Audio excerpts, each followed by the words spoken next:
बिस्मिल्लाहिर्रहमानिर्रहीम। अस्सलाम वालेकुम। एक नई वीडियो के साथ आप सब लोगों को खुश आमदीद।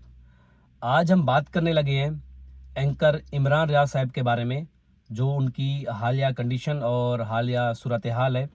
और यहाँ पर हम दोनों की तरफ से ये बात वाज़े कर देना चाहते हैं कि ये वीडियो बनाने का मकसद कोई भी पॉलिटिकल पॉइंट ऑफ व्यू नहीं है, बल्कि मेडिकल कंडीशन और मेडिकल पॉइंट ऑफ व्यू वो हम डिस्कस करेंगे। और सबसे पहले हम डॉक्टर नवीद के पास चलेंगे और उनसे पूछेंगे कि इमरान रियाज की जो मौजूदा सूरत हाल है और थोड़ा सा उसके बारे में आप हमें बताएं। जो उनके चाहने वाले हैं वो समझना चाहते हैं कि उनकी क्या कंडीशन या क्या सूरत हाल है। बिस्मिल्लाहिर्रहमानिर्रहीम। पहले तो थैंक यू डॉक्टर ज़ुबैर। देखिए, अभी जो हालिया मेडिकल कंडीशन है इमरान खान रियाज साहब की, जब उनसे मिले थे तो कुछ बातें कुछ पॉजिटिव भी थी उनके बारे में और कुछ नेगेटिव उनके मेडिकल हेल्थ कंडीशन के हिसाब से। डॉक्टर ज़ुबैर, सबसे पहले मैं पॉजिटिव पे बात करूंगा। जब वो उनसे मिले थे तो ये बात थी कि उनकी याददाश्त बहुत अच्छी थी, उनको पुरानी बातें याद थी, वो लोगों को पहचान रहे थे। और थोड़ी बहुत नेगेटिव बातों में ये थी कि उनका वज़न काफ़ी गिर चुका था। लेकिन उससे भी बढ़ के जो लोगों को जिस बात पे परेशानी हुई वो था उनका रुक रुक के बोलना। जैसे हमें पता है कि इमरान खान एक एंकर हैं और वो एक गरजदार आवाज़ में बात करते थे पहले, और तो अब अचानक इनके आवाज़ में जो ये एक किस्म की चेंजिंग आई है तो उसको लेके लोग परेशान थे। तो यहाँ मैं आपको ये बताऊं कि जब भी किसी को भी बोलने में दुश्वारी होती है या अपनी बात समझाने में मुश्किल आती है या उसके अलावा वो रुक रुक के बोलते हैं, उसको बोलते हैं स्पीच डिसऑर्डर। तो मेरे लिहाज से उनकी जो हालिया कंडीशन है इमरान खान रियाज साहब की, वो स्पीच डिसऑर्डर की तकलीफ से गुजर रहे हैं। तो ये तो थी मेन बात कि वो उनके डिसऑर्डर का क्या नाम है, स्पीच डिसऑर्डर से। जी हाँ। अब हम डॉक्टर ज़ुबैर के पास चलेंगे कि वो डिटेल में बात करें कि ब्रेन के वो कौन से हिस्से हैं जो स्पीच को कंट्रोल करते हैं और उनका काम क्या है। Thank you doctor Naveed. और सबसे पहले ये है कि आपको स्क्रीन के ऊपर एक पिक्चर शो हो रही होगी और इस पिक्चर में आप देख सकते हैं कि हमारे दिमाग के मेन दो हिस्से हैं, और एक लेफ्ट ब्रेन और दूसरा राइट ब्रेन। और जो स्पीच को कंट्रोल करता है वो लेफ्ट हिस्सा कंट्रोल करता है, बशर्त ये कि इमरान रियाज साहब की तरह आप भी सीधे हाथ से लिखते और काम करते हो, तो उसमें आपका जो लेफ्ट साइड का ब्रेन है वो काम कर रहा होगा। और इसके बाद एक दूसरी पिक्चर अभी आपको शो होगी, इसमें दिमाग को 4 हिस्सों में तकसीम किया गया है उनके काम करने की सलाहियत और नोयत के लिहाज से। और जो इसका सबसे अगला हिस्सा है जिसको मेडिकल में फ्रंटल लोब कहा जाता है, वो हिस्सा हमारे बोलने को और हमारे एहसासात को और हमारे जज्बात को कंट्रोल करता है। और वहाँ पे सारी चीज़ें दिमाग की मौजूद होती हैं जो स्पीच को कंट्रोल करती हैं। और अगर किसी को स्पीच डिसऑर्डर हो तो अमूमन ये माना जाता है कि वहाँ पे कोई इशू है या कोई ख़राबी है। बिल्कुल ऐसा ही है। तो अब तस्वीर नंबर 3 के अंदर ये देखेंगे हम कि इसी अगले हिस्से में एक एरिया होता है जिसको कहते हैं ब्रोकाज एरिया।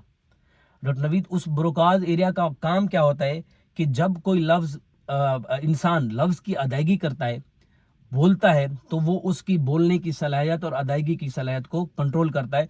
और जो एंकर हजरात होते हैं उनमें यही होता है कि उनके पास जो तजर्बा होता है वो बोलने का ही होता है, तो ये उन एरियाज को कंट्रोल कर रहा होता है। अगर किसी वजूहात की बिना पर वो एरिया काम करना बंद कर दे तो उसको ब्रोकाज एफेजिया कहते हैं। मेडिकल में एफेजिया का मकसद होता है कि बोलने में तकलीफ का होना। और अगर हम इसके काजेज की बात करें, ये किन वजह से होता है ब्रोकाज एफेजिया, तो उसमें जो सर फहरिस्त है वो स्ट्रोक है। आप लोगों ने भी देखा होगा जिन लोगों को फालज या स्ट्रोक होता है तो उनका जो बोलने की सलाहियत है वो कम हो जाती है, फिर बोलने में तकलीफ होती है। बिल्कुल ऐसे है। या दूसरे नंबर के ऊपर है कि ट्रॉमा, किसी मेंटल ट्रॉमा से गुजरे, रोड ट्रैफिक एक्सीडेंट से गुजरे। और तीसरे नंबर के ऊपर है इन्फेक्शन का हो जाना। और चौथे नंबर के ऊपर है ट्यूमर्स का, मतलब कि अगर आपको दिमाग का कैंसर हो जाता है। तो ये 4 मेन काजेज माने जाते हैं। लेकिन इसके अलावा 2 स्पेशल कंडीशन भी हैं। एक नंबर है उसमें आर्सेनिक पॉइजनिंग का। ऐसे लोग जो इन एरियाज में रहते हैं जहाँ पे पानी में जो आर्सेनिक है वो बहुत ज़्यादा मिकदार में हो या मिट्टी में बहुत ज़्यादा मिकदार में हो, तो उन लोगों को आर्सेनिक पॉइजनिंग हो जाती है। और ऐसे लोगों को भी बोलने में तकलीफ देखी भी गई है और हो भी सकती है। اور جو دوسرے نمبر کے اوپر اگر ہم بات کریں تو اس میں یہ ہے کہ جو لوگ ڈرگز لیتے ہیں، آئی وی ڈرگ ابیوزر ہوتے ہیں یا اورل لیتے ہیں، تو نشہ آور چیزیں لیتے ہیں، تو ان کے اندر بھی اس طرح کی چیزیں دیکھی جاتی ہیں کہ ان کو بولنے میں شدید تکلیف ہو رہی ہوتی ہے. اور پکچر نمبر اب ہم 4 کے اوپر آتے ہیں. اس میں آپ کو ہمارے دماغ کے اگلے حصے میں ہی ایک ڈاکٹر نوید لمبک سسٹم ہوتا ہے. اب لمبک سسٹم ہمارے احساسات سے جڑا ہوتا ہے. اب اس کو ایموشن سینٹر بھی کہا جاتا ہے. ایموشن سینٹر کا کام یہ ہوتا ہے کہ اگر خدا نہ خواستہ آپ کو کوئی مینٹل ٹراما ہوا ہے، ایموشنلی یا آپ کو فزیکلی اس طرح کی کوئی چیز، یا نفسیاتی طور پہ اگر آپ کو کوئی مسئلہ ہوا ہے، یا آپ کے کسی پیارے نے آپ کو دھوکہ دے دیا ہے، کسی قریبی کی کوئی ڈیتھ ہو گئی ہے، یا جو آپ کے چاہنے والے ہیں، آپ سے پیار کرنے والے ہیں، وہ اس طرح کی کوئی چیز کرتے ہیں، آپ کو شدید دباؤ اور مشکلات ہوں، تو اس میں یہ لمبک سسٹم جو ہمارا احساس والا سسٹم ہے، یہ کام کرنا کم کر دیتا ہے یا بالکل ختم کر دیتا ہے. تو لوگ اس میں ایفیزیا کا شکار ہو جاتے ہیں اور لوگوں کو جو اسپیچ ڈس آرڈر ہوتا ہے وہ ہو جاتا ہے.